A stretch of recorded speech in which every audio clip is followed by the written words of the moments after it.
한 번은 전주에 있는 옹골 제작교회에 가서 같이 있느라고 못했고, 지난주에는 제가 50년 만에 50년 만에 제가 원래 다녔던 교회, 거기에 제가 대학교 때 초등학교 4학년 아이들을 이제 선생님으로 있었거든요. 근데 그 아이 중에 2명인가가 목사가 됐어요. 그래서 50년 만에 저를 불러가지고 전국 전국에 가서 만났는데, 그때 당시에 그때 있었던 아이들 6명이 왔어요. 6명이 와가지고 거기서 이제 시간을 보냈는데, 저는 그들에게 별로 뭐 한 게 없다고 생각했는데, 그 친구들은 저를 보고서 막 이것저것 그때 자기들이 가졌던 그 추억들을 얘기하면서 저 때문에 신앙이 흐트러지지 않고 지금까지 왔다는 얘기도 하고, 뭐 이렇게 기도했는데 뭐 어떤 뜨거운 게 올라왔다는 둥 뭐 이런 얘기도 하고, 난 모르거든요. 근데 자꾸 그 얘기를 하는 바람에 제가 너무 창피한 거야. 뭐라고, 나는 아무것도 없었는데 왜 이렇게들 얘기하지? 그런데 그들을 보면서 제가 무슨 생각을 했냐면, 여러분들 1988 응답하라 1988 아시죠? 그 드라마. 그때의 그런 분위기가 느껴졌어요. 교회가 이런 것이어야 되는데, 이런 것이어야 되는데. 그래서 교회가 막 커버리면 안 돼요. 그때의 그 아이들이 지금 뭐 이제 은퇴 장로가 돼 있고 다 이렇게 돼 있어서, 저는 그날 가서 보고 온고일 교회 가서도 너무 좋았고, 그 전국에 그 조그만 교회 가서도 이렇게 참 좋았습니다. 온고일 교회 가서는 토요일 날 우리 신 목사님하고 안 장로님이 가셔서 거기서 한바탕 휘젓고 오셨더라고. 그래가지고 거기서 뭘 했냐면은, 글쎄 그냥 2시간씩 설교를 강의를 하셨대요. 그러면서 근데 너무 재밌어가지고 아무도 이런 사람이 없다는 거야.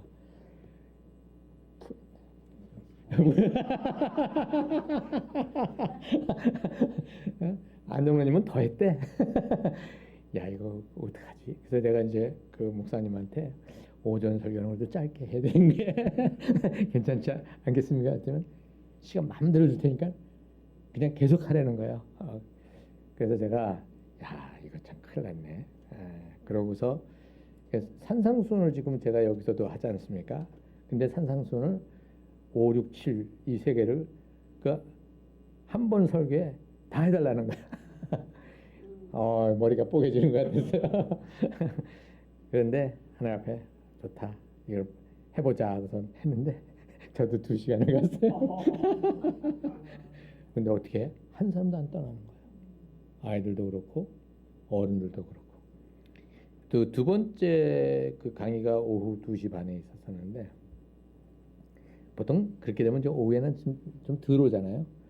왜 똑같아. 2시 반이 4시 반까지 제가 또 했습니다. 근데 거기에 할머니들, 보통 할머니 할아버지들은 딱 붙어서 이게 어렵다 그러는데 안 그런 거예요. 그래서 야, 이 교회 참 신목사님이 많이 이렇게 훈련을 시켜 놓으셔가지고 제가 그 교회 얹어서 쫙 풀어갈 수가 있었던 것 같다는 생각이 들었습니다. 제가 아마 지금 40년, 선교사 20년, 24년, 이제 이게 또 목회로서 20년, 이제 다시 이제 여기에서 이제 또 새로운 목회 현장에 있는데, 이 시간들 속에서 아마 과거에 제가 수많은 교회들을 방문했었지 않습니까? 가장 좋았던 교회가 온고울 제작교회였어요. 이런 교회가 있구나. 진짜 침례교회 정신을 그대로 이렇게 붙잡아서 가져가는 그 목사님이 그렇게 하면은 겸손할 수가 없었어요. 그래서 지난 2번의 그 방문을 통해서 제가 참 참 뭐랄까 행복했던 그런 시간을 가졌습니다. 이런 과정에서 또 한국 사회는 굉장히 뭐랄까 소용돌이 같이는 이 과정이 있었죠. 한쪽에서는 여의도에서, 한쪽에서는 광화문에서 그렇게 모여서 다들 무엇을 위해서 그렇게 추운 겨울에 모였느냐? 나라를 위해서 모였던 것이죠. 생각들이 또 이렇게 다르고 저렇게 다르지만 그 핵심은 다 나라를 위해서 하는 것이었어요. 여기도 광화문으로 가신 분도 있고 어떤 분은 또 여의도로 가신 분도 있을 것 같아요. 그런데 이럴 때 우리 교회가 어떠한 자리를 이렇게 취하고 있어야 될 것이냐라고 하는 이 부분은 굉장히 중요한 것 같습니다. 초대교회 때 바울이 굉장히 신경을 썼던 그 내용은 이방인이냐 유대인이냐 이거 가지고 교회가 어떻게 해요?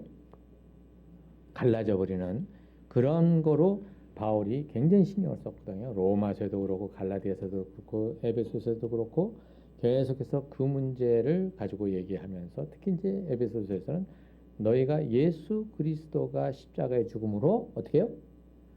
그 벽을 허물어뜨린 것을 너희들이 다시 세우느냐 이렇게 하면서 질책을 하셨거든요. 근데 현대 한국 교회는 인종의 문제가 아니라 뭐예요? 좌파냐 우파냐 이것으로 서로가 왼수가 되는 것을 본단 말이에요. 교회가 그거로 갈라지는 것을 보게 된다는 것이죠. 그것은 우리 주님께서 원하시는 걸까요? 아닐까요? 아니죠. 그것을 우리가 경계하고 그것을 넘어서서 서로를 어떻게 해요? 들여다보고 인정해주고 어떻게 해요?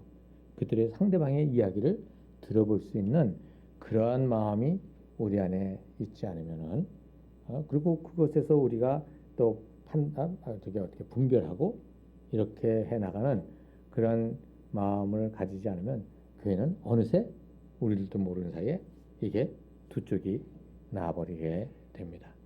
그것만큼 우리 주님이 슬퍼하는 게 없어요. 그래서 우리는 그런 부분에 있어서 이제 항상 경계를 해야 될 것입니다. 저는 좌파냐 우파냐 진보냐 보수냐 이것이 우리를 가르는 것보다 저에게는 가장 중요한 것이 뭐냐면 교회는 말씀이다. 그렇게 생각을 해요. 제가 선교사로 헌신을 할 때에 저는 저 불쌍한 영혼들을 위해서 하나님이 부르시지 않으셨어요. 그때 언제요? 제가 80년 그때 광주 민주화운동 이러면서 굉장히 큰 학살이 일어났잖아요. 그때 저는 그것을 보면서 너무 고통스러웠어요. 고통스러우면서 그때 그것을 가지고 이제 고민하고 또 고민하는 가운데 하나님께서 저에게 부르신 것은 네가 이 민족을 사랑하느냐? 그러면 네가 나가라.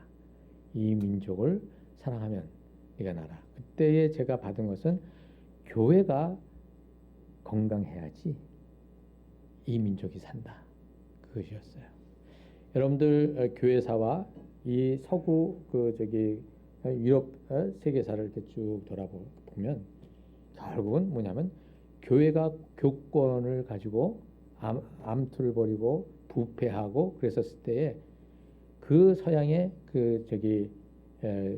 세상사를 보면 막 전쟁과 이런 것들이 그냥 연결이 안 될 수가 없이 그렇게 돼 있어요. 결국은 교회가 바로 섰을 때에 세상이 평화가 있고 교회가 뭉그러졌을 때 세상은 혼돈 속에 전쟁이 일어났거든요. 제가 선교사가 돼서 많은 교회들을 방문하고 그러면서 또 미국에 있고 이제 이렇게 있으면서 계속해서 보는 것은 무엇이냐면 한국 교회가 건강했다면 지금 우리 기독교가 이렇게 욕을 먹느냐 하는 생각을 많이 하게 돼요. 젊은이들이 자꾸 뒤로 빠져나가고 결국은 교회가 교회답지 못했기 때문에 우리는 그 교회에 대한 그 뭐랄까 마음을 자꾸 뺏기는 거거든요. 그래서 근데 거기에 가장 중요한 건 뭐냐?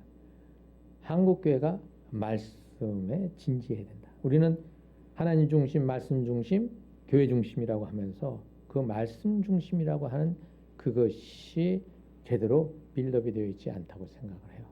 말씀을 제대로 알지 못하고 그 다음에 말씀을 따라 순종하는 그 삶이 우리에게 있지를 않아요.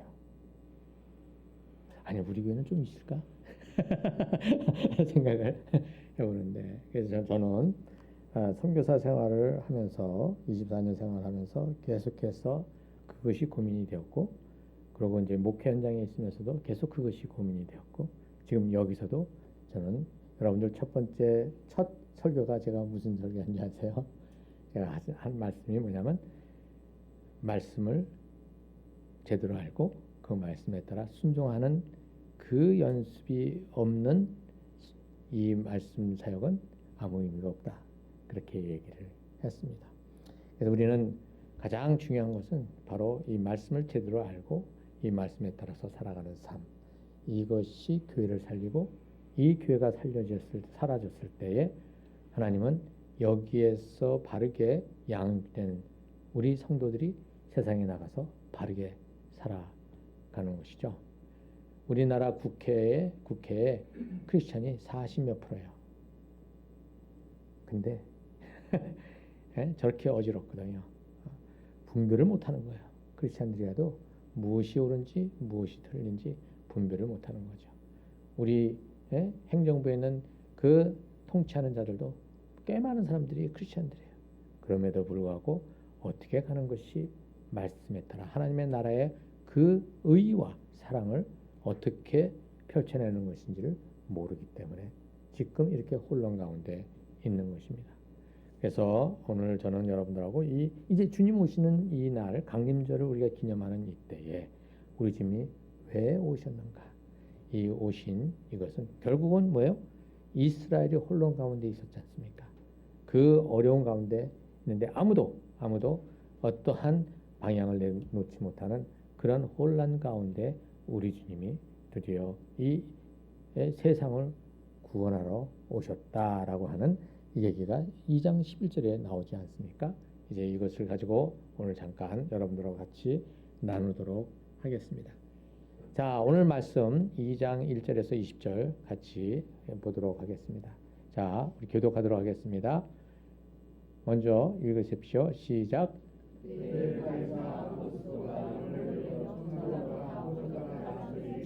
이 호족은 그레뇨가 수리아 총독되었을 때에 처음 한 것이라. 요셉도 다윗의 집 족속이므로 갈릴리 나사렛 동네에서 유대를 향하여 베들레헴이라 하는 다윗의 동네로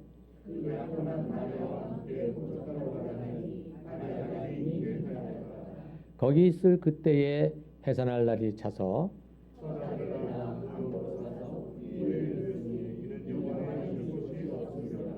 그 지역의 목자들이 밤에 밖에서 자기 양떼를 지키더니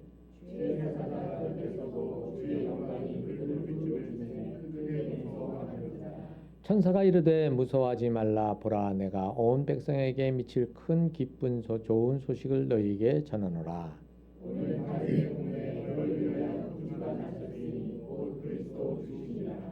너희가 가서 강보에 쌓여 구유에 누워 있는 아기를 보리니 이것이 너희에게 표적이니라 하더니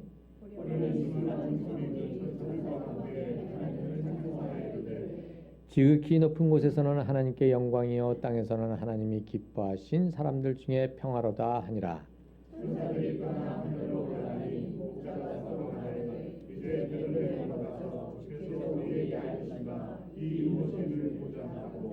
빨리 가서 마리아와 요셉과 구유에 누인 아기를 찾아서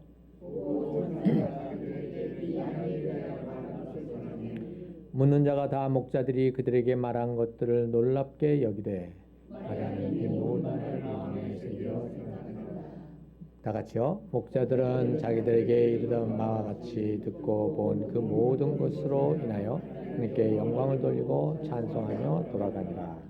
아멘. 네, 오늘 지난번에 이용 목사님께서 1장을 가지고 설교를 하신 것 같아요. 저는 오늘 2장을 가지고 여러분들과 같이 이제 말씀을 나눌 텐데요. 이 2장 1절에 보면 아우구스트 황제가 이제 칙령을 내리죠. 칙령을 내려서 다 호족을 등록하라고 이제 합니다. 그래서 저기 호족을 이제 등록하러 이 요셉도 어디로 갑니까? 베들레헴으로 가죠. 보통 이것을 우리가 읽을 때에 왜 가이사 아우구스토가 지금 이 호족을 등록하라고 하는가라는 이제 질문을 한번 생각해 보면 언뜻 떠오르는 것은 뭡니까? 뭐하러? 세금. 세금을 이제 생각하기 쉬워요. 그런데 한번 생각해 보세요. 세금은 그냥 그때 거기서 거두면 되는 거잖아요. 그렇죠? 근데 왜 굳이 호족? 지금 나사렛에서 어디까지 가야 돼요? 베들레헴까지 가는 거예요. 저기 요셉은 그렇지만 다른 사람들은 어떨까요? 저기 그 디아스포라로 있는 사람들은, 저 시리아에 있는 사람들은 어떨까요? 그 사람들은 더 먼 길을 와서 베들레헴에 사는 사람이 거기에 갔었다면 베들레헴으로 와야 되는 거예요. 왜 굳이 이렇게 했어야만 하는가라고 하는 질문을 던져 보았습니다.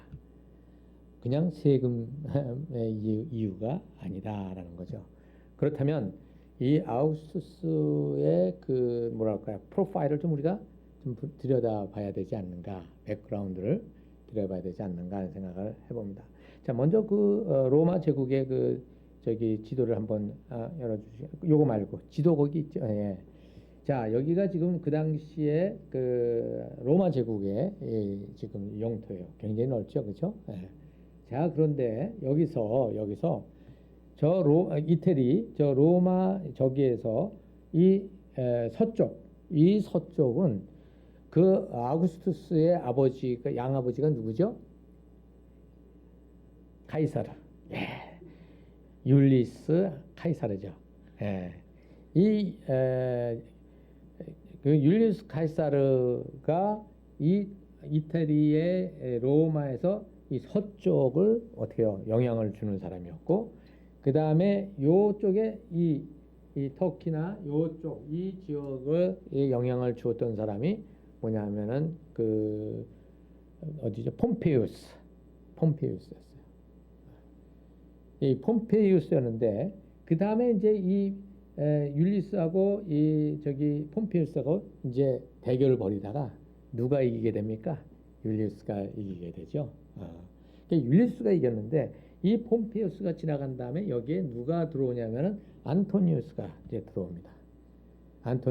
그 안토니우스하고 요 이집트의 여왕 클레오파트라가 이제 짝짝꿍을 하지 않습니까? 이제 이러는데 이 율리우스 카이사르의 양아들인 아우구스투스, 그러니까 옥타비아누스가 이제 자기 아버지의 그 일을 받아서 이제 여기 이쪽 아버지의 영역인 그쪽을 이제 차지하게 되죠. 이 둘 사이에 이제 뭐가 되는 거예요? 알력이 이제 생기면서 전쟁이 일어나죠.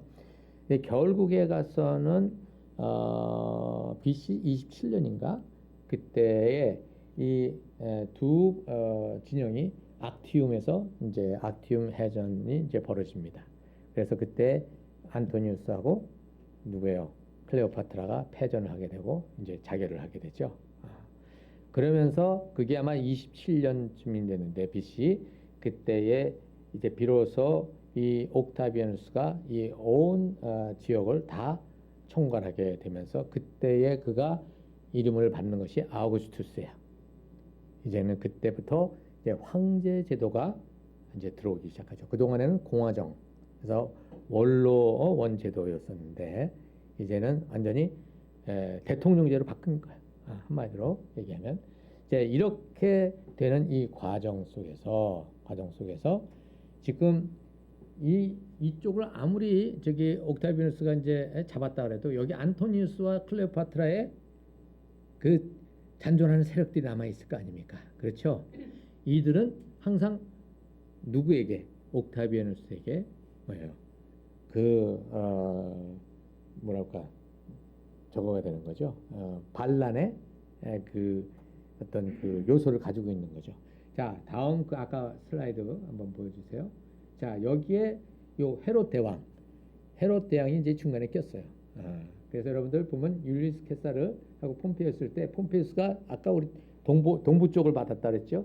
이 동부 쪽을 받았을 때에 헤롯은 누구 편이냐면 여기 폼페이우스 편이었어요.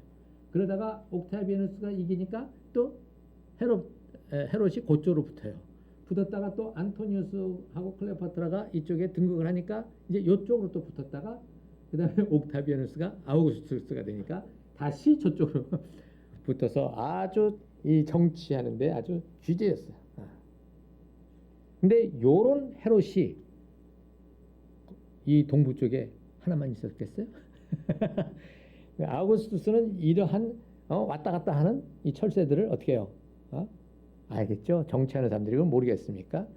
이러한 사람들이 여럿이는 거죠. 그러니까 이 동부 쪽에 안정을 기하기 위해서는 무엇이 필요했냐면 이제 이 칙령이 필요했단 거예요. 뭐냐? 로마 군대는 절대로 외국인 용병을 쓰지 않았어요. 로마 시민들만 그 안으로 들어갈 수 있었어요. 그렇게 해서 그 뭐랄까 어떤 그 반란의 어떤 요소가 생기지 않도록 했거든요. 자, 그래서 만약에 어느 지역에서 이 동부 지역의 어느 지역에서 반란이 일어났다. 그러면 그 반란이 일어난 그 지역에 가서 그 지역에 있는 사람들이 어디에서부터 왔는지, 출신이 어디서부터 왔는지 그걸 다 어떻게 해요? 조사를 하는 거죠. 그 조사를 해서 어디까지 쫓아가는 거예요? 그 사람이 사는 원 고향까지 쫓아가서 거기까지 뭐냐면 완전 청소를 해버리려고 하는 그러한 이 구상 안에서 지금 이것을 이 아우구스투스가 칙령을 내려서 다 자기 고향에 가서 그걸 해라. 예를 들어서 베들레헴에서 뭐냐면 이제 반란이 일어났어요. 그러면 베들레헴 출신들이 어디 있어요? 나사렛도 있고 저기도 있잖아요. 그들을 다 추적을 하는 거죠. 그렇게 추적을 해서 그들까지 잡아들이는, 그래서 아예 씨를 말려버리려고 하는 그러한 정책을 하기 위해서 이 칙령을 내렸다고 보는 것이 더 타당하다. 이렇게 저는 생각을 합니다. 자, 아우구스투스가 이제 그 자기가 황제가 되면서 로마 제국의 온 이 식민지 국가에다가 던졌던 메시지는 뭐야? 팍스 로마나예요. 그렇죠? 평화. 로마를 통해서 뭐예요? 평화를 보장한다. 또 한 가지는 풍요로움이에요. 이 두 가지가 이 제국에서 약속한 것이에요. 그런데 이 평화는 아까도 얘기했듯이 어떻게 유지되는 거예요? 바로 감시를 통해서 유지가 되는 거예요. 여차 잘못하면 어떻게 돼요? 그냥 처단해버리는 거죠. 제가 여러분들하고 잠깐 저기 성역 공부하면서도 얘기한 적이 있을 거예요. 그 갈릴리의 그 캐피털 시티 세포리스라고 하는 그곳에서 반란이 일어났을 때 그 위에 저기 지금 터키 시리아 거기에 있는 로마 군단 2개 군단이 내려와서 완전히 초토화시켰잖아요. 초토화시키면서 그때의 그 세포리스의 성 입구 양쪽으로 뭐냐면 2000개의 십자가를 달았다. 그때가 언제냐? 예수님이 10살쯤 됐을 때예요. 근데 그 나사렛이 이 세포리스에서 한 2-3km 떨어져 있는 남부에 있는 조그만 도시였어요. 그랬으니까 그때 십자가를 만드는 게 로마 군인이 만들었겠어요? 아니죠. 누구에게? 동네에 있는 그 사람들을 차출해서 했죠. 그 중에 예수님의 아버지 요셉도 차출이 돼서 그 십자가를 만드는 그러한 일에 동원이 됐을 가능성이 큽니다. 그러니까 이러한 역사적인 사건들이 있는데 바로 로마 제국은 가만히 있으면 봐주지만 덤비면 없다 이렇게 가버리는 거예요. 그게 이 로마 제국이 얘기하는 평화였어요. 치안이었고 안전이었고 그 다음에 그 황제가 내리는 부요함은 무엇이냐면 이것은 일반 서민들에게는 아무 혜택이 없어요. 서민들에게 있는 것이 아니라 로마에서 걷어들이는 세금, 그 세금이 다 누구한테로 가는 겁니까? 로마 황제에게로 갑니다. 로마 황제는 그것을 가지고 일단 먼저 로마시 있죠. 로마시에 있는 로마 시민에게 뭐냐면은 그들이 1년 동안 살 수 있는 그 재정을 책임져 줘요. 네, 그 안에서 반란이 일어나면 안 되잖아요. 그렇죠? 그리고 각각의 그 식민의 속지에 거기에 통치하는 자들, 거기에 유지들, 그들에게 하사금을 내보냅니다. 그 하사금을 내려서 거기에 소위 말해서 뭐냐면 검투, 체육관도 만들고 이런 것들 좀 만드는데 큰 저거를 내립니다. 그러면 그들은 그걸 가지고 어떻게 해요? 거기다가 또 선심을 베푸는 거죠. 이렇게 함으로써 무엇을 하냐면 자기들의 기득권을 어떻게 해요? 지키는 것이에요. 근데 그 기득권을 지키는 데 들어가는 그 세금들은 다 어디서 가져오는 거예요? 다 다른 데서 가져오는 거예요. 그 이스라엘도 그 세리들이 굉장히 많은 돈을 걷었거든요. 그게 누구한테로 가느냐?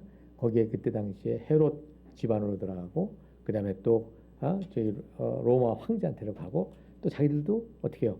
그거를 통해서 빌미로 호주머니에다 넣어야 되니까 이렇게 해서 이 일반 백성들은 고통을 겪고 있었던 거죠. 이것이 로마 제국이 약속했던 뭐예요? 평화와 그리고 부요함이었어요. 다 무엇을 위해서? 내 편에게 주는 것이었습니다. 그리고 그 당시에 아무도 돌아보지 않는 서민들, 일반 평민들은 그냥 거기에 휩쓸려 가는 것이고 아무런 어떤 나아지는 변화를 생각지 못하는 그러한 시대가 바로 예수님이 태어나신 그 시대였어요. 자, 이렇게 등록을 해서 이제 가는데 여기 보면 이제 예수님께서 요셉이 여기 그 베들레헴으로 내려가는 이 시점에 마리아를 데리고 가지 않습니까? 지금 여기 마리아를 데려갈 이유가 없어요. 남자만 호족하면 되는 거예요. 등록하면 되는 거예요. 여자까지 갈 필요가 없어요. 근데 왜 이 마리아를 데리고 갔을까? 한번 생각을 해보시기 바랍니다. 많은 시간이 걸리기 때문에 여러분들이 나중에 끝나고 나서 이제 같이 교제할 때 한번 얘기를 한번 나눠 보십시오. 나눠 봐가지고 좋은 그 답이 나오는 사람은 제가 나중에 짜장면 그러다 제가 하겠습니다. 네, 네, 여기서 보면 우리가 마리아가 갈 때 이게 임신이 이렇게 돼가지고 갔을 거라고 생각을 하지 않습니까? 그런데 지금 이 베들레헴에서 나사렛까지 그 직전 거리가 아니라 지금 저기 이렇게 요단강으로 이렇게 해서 이거 지도 내가 또 지도 있죠. 그거 말고 그 다음 지도. 예. 이렇게 내려가야 되기 때문에 이게 한 230km 정도 돼요. 하루에 일반 사람들이 쭉 그냥 걸으면 한 30km 걷는다고 그러면 한 8시간에서 10시간 걷는다고 하면 230이면 한 일주일 정도 거리가 되겠죠. 그런데 이거를 지금 마리아를 데리고 간다. 근데 만삭이 됐는데 일주일에 이걸 데려간다? 이거는 얘기가 안 되는 거예요. 그러면 이제 나귀가 있지 않냐. 근데 그 당시에 나귀는 리무진이었어요. 그게 아무나 그 소유에서 저기 사용할 그러한 동물이 아니었어요. 그래서 이 마리아도 거기에 나귀 등에 타서 가는 그림이 있잖아요. 우리가 보게 되면. 근데 그거는 그렇게 만들어 놓은 걸 우리가 봤기 때문에 그냥 딱 그게 머릿속에 빡 박혀 있어서 그런데 지금 저는 여러분한테 팩트 체크를 해드리는 거예요. 지금 그게 아니라 마리아도 어떻게요? 같이 걸어갔을 거예요. 그러면 아직까지 걸을 만한 그때에 걸어간 거죠. 오케이. 그런데 도착해서 얼마 지나지 않아서 뭐예요? 산통이 오기 시작한 거죠. 산통이 오기 시작했는데 아마 이것을 보면 조산이 되지 않았을까 하는 생각을 해보는 것이죠. 만삭이 돼서는 움직이지 못하니까. 근데 왜 마리아를 데리고 왔는가? 굳이 필요 없는 마리아를 거기다 데리고 왔는가? 그거를 여러분들이 이따가 나중에 한번 토론을 해보시기 바랍니다. 자 여기에 이제 보면 이제 가는데 거기에 여관방이 다 차가지고서 여관이 없어가지고 어떻게 해요? 구유에 누렸다 이렇게 얘기를 하는데 이것도 팩트 체크를 해보면 이 베들레헴에 그때 당시에 인구가 한 300명 정도 되는 작은 마을이었어요. 작은 마을이었어요. 그리고 거기서 한 8km 정도 떨어져 있는 곳이 예루살렘이에요. 여관이 있으려면 어디 있어요? 예루살렘에 있지 굳이 거기다가 있을 필요가 없어요. 근데 그 베들레헴이 원래는 다윗의 그 저기 뭐야 뭐라 그러죠? 홈타운이잖아요. 그 고향 예. 하여튼 영어도 좋고 막 한국말도 좋고 고향이잖아요, 그렇죠? 그래서 사실은 한동안 베들레헴은 그 다윗의 그 집안에 거기에 있었으니까 굉장히 뭐랄까 프라이드가 굉장히 강했을 거예요. 근데 언제 저기 포로로 이제 붙잡혀가는 그 586년에 망하잖아요. 그때에 거기 있던 사람들도 다 끌려갔거든. 그러니까 끌려가면서 그 다음에 이제 포로에서 돌아왔었을 때에 이제 와서 있었지만 다 돌아온 것은 아니었단 말이죠. 이러면서 그 다음에 400년이라는 시간이 지나가면서 이 베들레헴이라는 이 자그마한 도시가 이 성이 마을이 그렇게 이제 옛날에 영광을 가지고 있지 못했던 거죠. 지금 여기가 어떠한 마을이 되었느냐? 여러분들 그 옛날에 우리 저기 서울 한양 옆에 마장동이라는 데가 있죠. 마장동은 뭐 하는데요? 도축하는데 백정들이 살았던 곳이죠. 그렇게 해서 거기에서 성 안에 들어가는 뭐요? 고기를 거기서 이제 했단 말이죠. 천민들이 살았던 곳이에요. 그런데 지금 여기 이 베들레헴이 작은 마을이라 그랬잖아요. 여기가 바로 어디냐면 그 예루살렘 성에 그 희생제물을 바치는 이 희생제물을 바치는 가축들이 있지 않습니까? 이 가축들을 어떻게 거기 가서 이렇게 그 뭐야 사고 팔고 했잖아요. 그 성전뜰에서 그때에 어디서 그런 것들을 공급해요? 바로 이 가까이 있는 베들레헴에 있는 사람들이 그걸 공급했어요. 그러니까 대부분이 많은 사람들이 목자 출신들이에요. 근데 베들레헴이라고 하는 이 마을 근처에 이쪽으로 쭉 보면은 유다 강야 같이 이렇게 저는 가본 적은 없어요. 가보셨죠? 예. 예. 저는 가보지 않 마치 가본 사람처럼 제가 저 그래도 다 이게 조사해보고 말씀드리는 거예요. 근데 그때 여기 들녘의 목자들이 있지 않습니까? 네, 그 당시에 번듯한 집을 가지고 있었던 사람이 거의 많지 않았다고 그래요. 그리고 그 당시에 텐트 같은 경우도 뭐예요? 그 당시에 무슨 뭐 옷 짜서 이렇게 하는 기술이 없었기 때문에 다 못으로 동물 가죽으로 이제 이거를 만들어서 그게 굉장히 비싼 그 가옥이었답니다. 그러니까 일반 서민들은 그러한 집을 가질 수가 없었어요. 그래서 어디에서 기거하느냐면 그 주변에 있는 동굴들 있지 않습니까? 동굴들에 기거했어요. 자, 한번 보여주세요. 이런 식으로. 이런 식으로. 오케이? 그 다음. 이렇게 동굴에 이렇게 놓고서 여기에 같이 키우는 거예요. 이 안에 들어가. 그래서 구유라는 게 우리는 딱 떠오르는 게 말구유 이런 거 딱 떠오르잖아요. 이 동굴에 들어가서 같이 이렇게 있는 상태의 이런 것들을 왜냐면 구유라고 불렀대요. 아, 그래서 우리는 지금 이거를 읽을 때 그냥 어디에 그 어느 여관 집에 못 들어가서 이제 우리가 기존에 가지고 있었던 그것하고 지금 여기에서 얘기되어지는 거하고 이게 좀 그림이 다르다라고 하는 것을 그래서 구유 이렇게 거기에다가 놓일 수도 있지만 지금 이런 상태의 집에서 예수님이 태어났다라고 하는 것을 우리가 좀 이제 보면 좋겠습니다. 이 당시의 목자들은 그 3D 직종 중에 하나였거든요. 이들은 사람의 기본적인 그 인권을 누릴 수 없는 사람들이었어요. 그리고 이들은 어디에 가서도 어떻게 해요? 증인으로 세워질 수가 없는 사람들이었어요. 근데 너무 우습잖아요, 여기. 이들이 가서 어떻게 했다고 그랬어요, 여기 지금. 17절.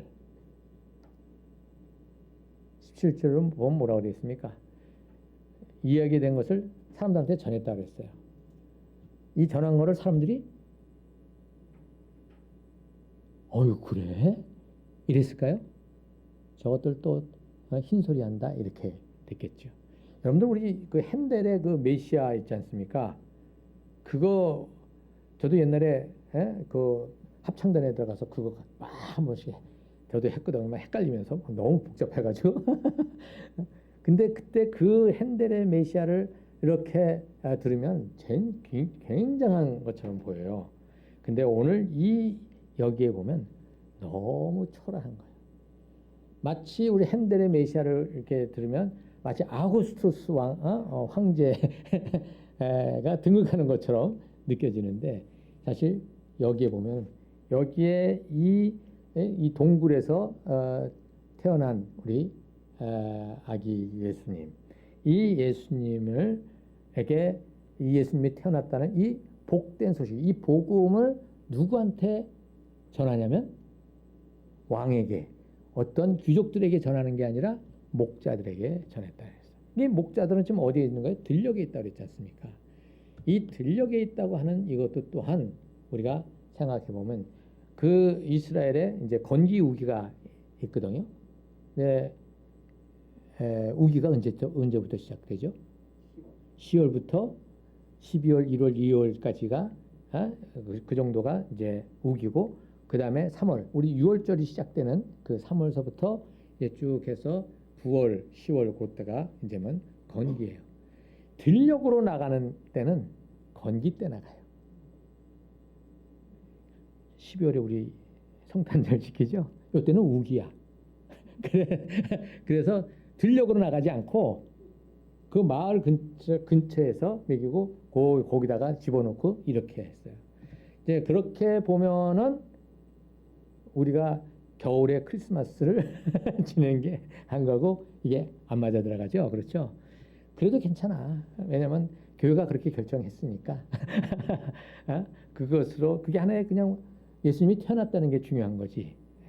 그럼에도 불구하고 팩트 체크는 한번 해볼 필요가 있겠다 해서 제가 오늘 여러분들하고 같이 얘기를 하는 거예요. 성경을 읽을 때 이렇게 여러분들이 잘 들여다보고 우리 주님께서 오시는 이 시점에 여기에 이 목자들에게 하나님이 천사들을 보내서 말씀하시는 이 내용들, 이 영광스러운 이 커다란 이 거룩함이 누구에게 그 당시에 아무도 저기 인정하지 않는 그들에게 어떻게 해요?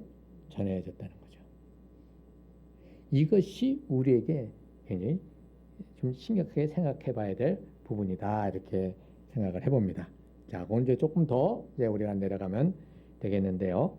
여기에 이제 목자들에게 천사가 나타나서 그들에게 뭘 얘기하냐면 복음을 얘기합니다. 너희들에게 기쁜 소식이 있다라고 얘기하면서 어떻게 해요? 다윗 동네에 구주가 나셨다. 오늘 구주가 나셨다. 11절에 그렇게 되어 있죠. 예. 그래서 그가 메시아 주님이시다. 이렇게 얘기를 합니다. 이들에게 메시아 주님이다. 여기 지금 이 목자들이 그 당시에 그냥 하루하루 그렇게 살아가고 그냥 하루 그냥 지나가면 아이고 피곤한 날이 지나가는구나. 이렇게 살아가는 그들에게 메시아가 왔다? 이것이 얼마나 가슴에 닿겠습니까? 여러분들 하루하루 먹고 사는데 힘든데 누가 와서 이 세상을 바꾸는 저기가 왔다 그러면 니나 잘하세요. 그러지. 무슨 저거 되겠습니까? 그래서 그들에게 이렇게 찾아오신 그분이 그 천사가 뭐라 그러냐면 이 아기가 어디에서 났는지를 얘기해 주지 않습니까? 그래서 그게 내 말이 사실이라는 것을 증명해주는 표적이다 이렇게 얘기를 하죠. 그러고 나서 그 다음에 어떻게 해요? 하늘이 열리고 천군 천사가 그냥 찬양하는 내용이 나옵니다. 14절에 보면 더없이 높은 곳에서는 하나님께 영광이요 땅에서는 주님께서 기뻐하시는 사람들에게 평화다. 하나님께 영광이라고 하는 이 얘기는 무엇을 얘기하느냐? 그냥 와우 하나님 영광입니다. 이 얘기를 하는 게 아니에요. 하나님께서 창세 이후로 인간의 타락 이후로 어떻게 해요? 이 망가진 이 세상을 어떻게 해요? 하나님께서 다시 회복시키시기 위한 새 창조의 약속을 하셨죠. 아브라함을 선택하시고 그 다음에 쭉 오는데 인간은 하나님의 그 선택과 약속에도 불구하고 계속해서 무슨 짓을 해요? 딴 짓을 하잖아요. 그럼에도 불구하고 하나님께서는 하나님의 그 약속을 어떻게 해요? 끝까지 지켜가셔서 드디어 그 약속의 성취가 이루어지는 그날이 왔다는 것. 그것이 하나님께 영광인 것이죠. 그것이 하나님의 영광이에요. 그리고 땅에서는 하나님이 기뻐하시는 사람들 중에 평안하다. 우리는 하나님이 기뻐하시는 사람들 중에 라는 말을 빼요. 그래서 어떻게 해요? 하늘에서는 하늘에서는 하나님께 영광이고 땅에서는 평화로다 이렇게 얘기를 해버려요. 근데 요 중요한 거를 빼버려요. 뭐라고요? 하나님이 기뻐하시는 사람들 중에 평안하다. 모든 이가 아니에요. 모든 이가. 그럼 여기서 하나님이 기뻐하시는 사람들은 누군가? 우리는 딱 하면 예수 믿고 구원받은 사람들. 거기 가기 전에 우리가 봐야 될 게 이 문맥에서 보면 이 천사들이 소식을 누구한테 전했어요? 목자들에게 전했어요. 그렇죠? 이 목자들이 하나님이 기뻐하시는 자들이에요. 그러면 이게 좀 우리는 좀 불편해. 왜 그들만인가? 그 말은 우리가 가진 자라는 거예요. 우리 보면서 가진 편에 있는 거예요. 여기에서 지금 하나님은 그러면 그냥 가진 자들, 못 가진 자들만 편들으시는 건가? 그게 아니에요. 지금 이것은 창세기부터 오는 이 타락의 문제를 가지고 여기까지 오신 거예요. 뭐냐? 타락이 일어나고 나서 가인하고 아벨 사이에 어떤 일이 벌어져요? 어떤 일이 벌어집니까? 살인이 벌어지죠. 아벨이 약한 사람이었어요. 그렇죠? 아벨이 죽어요. 뭐 때문에? 가인의 탐욕 때문에. 가인의 힘 때문에. 그러고 나서 그 다음에 나오는 라멕이라는 사람이 있어요. 그렇죠? 라멕은 어떻게 해요? 자기 한 남자의 한 여자인데 다른 사람 거를 탈취하기 위해서 거기에 해당되는 다른 남자를 죽여요. 그래 놓고 가인에게는 7배지만 나는 어떻다? 나를 건드리는 놈은 70배다. 70번에 7번, 7번에 1번인가? 어떻게 되나요? 하여튼간에 70배에 70배. 예? 이렇게 되는 것은 결국 뭐냐면 폭력과 그 가진 자들의 그것이 어떻게 해요? 점점 악화되는 것을 갖다가 보여주는 것이죠. 11장으로까지 가보면 그것에 극대화된 것이 제국이에요. 제국은 강한 자가 모든 것을 삼켜버리는 것이죠. 하나님의 이 에덴 동산이 인간의 타락으로 말미암아 벌어진 인간의 비극은 바로 여기 있는 것이죠. 그래서 하나님께서 이 가난한 자들, 힘없는 자들에 대해서 얘기하실 때는 이것은 그냥 그 사람들이 불쌍해서 내가 쟤들을 좋아해 라는 얘기가 아니에요. 어떻게 되는 거예요? 바로 창세기서부터 그때의 망가진 것을 잘못 이렇게 삐뚤어진 것을 하나님께서 그것을 고치시겠다는 얘기를 하고 계시는 거죠.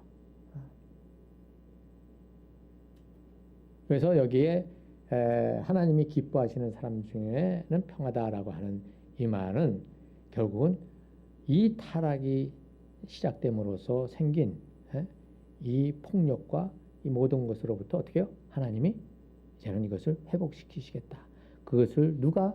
이제 하나님의 아들이신 예수 그리스도께서 오셔서 이것을 해결하시겠다라고 하는 그 얘기를 하고 있는 것입니다. 근데 이것을 들었겠습니까? 아니죠. 자, 누가복음은 다른 복음서하고 조금 그 결이 좀 달라요. 여러분들 이 누가복음에서는요, 여기 1장 51절에서 50 여기 마리아가 지금 엘리자베스한테 갔다가 그 이제 찬양을 하는 장면이거든요. 우리 한번 같이 읽어볼까요? 시작. 그의 팔로 힘을 보이사 마음의 생각이 교만한 자들을 흩으셨고 권세 있는 자를 그 위에서 내리치셨으며 비천한 자를 높이셨고 줄이는 자를 좋은 곳으로 배불리셨으며 부자를 공수로 보내셨다. 이 누가복음은요 아주 노골적으로 무엇을 얘기해요? 부자들은 너희들 죽었어 이렇게 얘기하는 거예요. 지금요.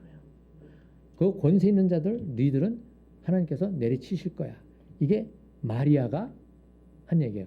이것을 우리가 좋게 좀 더 영적으로 해석할 수도 있겠지만 이건 그대로 날 것으로 지금 이렇게 얘기를 하고 있는 거예요. 여기서만 이런 게 아니라 그 다음 이제 3장 3절을 한번 가볼까요?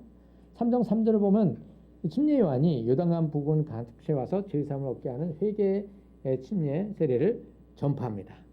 회개의 세례를 전파한다고 그랬어요. 그렇죠? 자, 이렇게 하니까 여기 지금 몇 절이죠? 그 다음에 11절을 보면 3장 11절을 보면 여기 사람들이 어떻게 해주면 우리가 회개하는 겁니까? 라고 물어봐요. 하나님의 진노를 피할 수 있습니까? 라고 물어보니까 11절 한번 같이 읽어볼까요?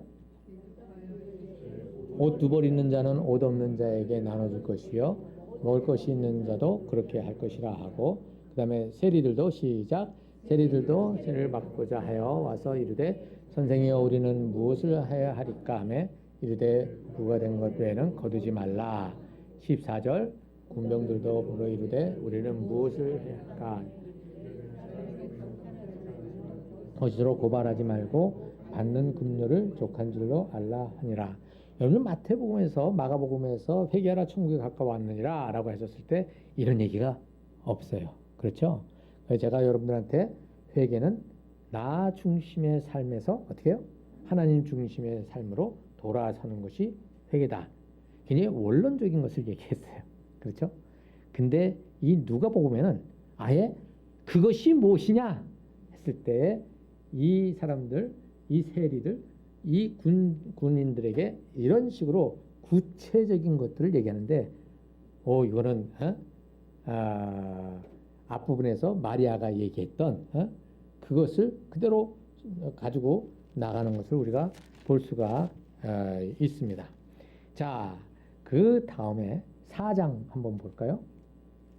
4장 여기 예수님께서 나사렛 회당에 들어가셔서 이사야서 60장을 읽으셨잖아요. 그것도 우리가 같이 한번 읽어볼까요? 주의 성령이 내게 임하셨으니 이는 가난한 자에게 복음을 전하게 하시려고 내게 기름을 부으시고 나를 보내사 포로된 자에게 자유를 눈먼 자에게 다시 보게 함을 전파하며 눌린 자를 자유롭게 하고 주의 은혜의 해를 전파하게 하려 하심이라 하셨더라. 우리 주님께서 이 말씀, 이사야서 이것을 읽으시고 이것을 영적으로 가져가지 않으셨어요. 실제로 이렇게 행하셨어요. 그렇죠? 예. 행하셨어요. 그러니까 이게 누가복음은 마태나 마가복음과 격을 좀 달리해요. 요한복음은 또 완전히 또 다른 얘기를 하고 있어요. 자, 마지막으로 우리가 마태복음에서 이거 한번 우리 읽고 해볼까요? 시작. 예수께서 눈을 들어 제자들을 보시고 이르시되 너희 가난한 자는 복이 있나니 하나님 나라가 너희 것이며 지금 줄인 자는 복이 있나니 너희가 부름을 얻을 것이며 지금 우는 자는 복이 있나니 너희가 웃을 것이며. 자, 우리 마태복음 5장에서 보면 가난한 자가 뭐로 되어 있습니까? 심령이 가난한 자 이렇게 되어 있어요. 세 번역에는 마음이 가난한 자. 그렇게 가난하다는 것을 그렇게 디파인을 시켰어요. 근데 여기는 어떻게 해요? 그냥 가난한 자예요. 그 다음에 슬퍼하는 자는 복이 있나니 뭐 이렇게 나와 있지 않습니까? 근데 여기는 어떻게 돼 있어요? 줄인 자는 복이 있나니 이렇게 돼 있어요. 그러니까 누가복음에서는 굉장히 소셜 그 문제를 굉장히 직접적으로 다루고 있다 이렇게 보는 거죠. 그거 보면 마태복음, 마가복음, 누가복음, 요한복음에 각자 접근하는 방식이 다 달라요. 근데 이게 하나의 조화를 이루잖아요. 이게 굉장히 중요하죠. 너는 맞고 나는 틀리다가 아니라 이렇게 조화를 이루어가게. 그래서 예수 그리스도를 네 가지 각도에서 볼 수 있도록 그렇게 우리에게 지금 제공을 해주고 있는 것입니다. 자, 이제 시간이 조금 갔으니까 이제 마무리를 좀 하겠습니다. 저 세상은 평화를 얘기하지만 그 평화는 거짓 평화죠. 그렇죠? 그들이 얘기하는 부유로움은 아주 가짜 부유로움이에요. 우리 주님께서 하나님 나라를 선포하시고 하나님 나라가 제공하는 그 평화와 그 다음에 뭐예요? 이 부유로움은 이 세상 가치와는 완전히 다른 그러한 평화와 부유로움이에요. 우리는 그것을 어떻게 이 말씀 속에서 계속해서 배워가는 겁니다. 그것이 이 땅에 임한 하나님의 나라에 살아가는 우리의 모습인 거예요. 여기서 하늘을 우리는 연습해가고 누리며 살아가는 거죠. 제가 어저께 성경 공부에서도 얘기했지만 여기서부터 그것을 누리고 살아가는데 죽을 때 꼴깍 하기 전에 나는 천당 갈까 지옥 갈까 걱정할 필요 있어요? 없죠. 이미 여기서부터 그것을 살아가고 있는데 우리는 주님을 만나는 그 시점에 우리는 더 기대감을 가지고 가는 것이고 그 이후에 주님께서 다시 오실 때 우리가 같이 어떻게 해요? 우리는 주님이 오실 때 우리는 부활하잖아요. 부활해서 이 땅에 하나님이 창조하신 이 세상이 완전 새로운 모습으로 바뀌어져서 우리가 거기에서 완성된 하나님의 나라를 살아가는 그러한 날이 있을 것이야. 우리에게는 계속해서 소망이라는 것이 있는 것이죠.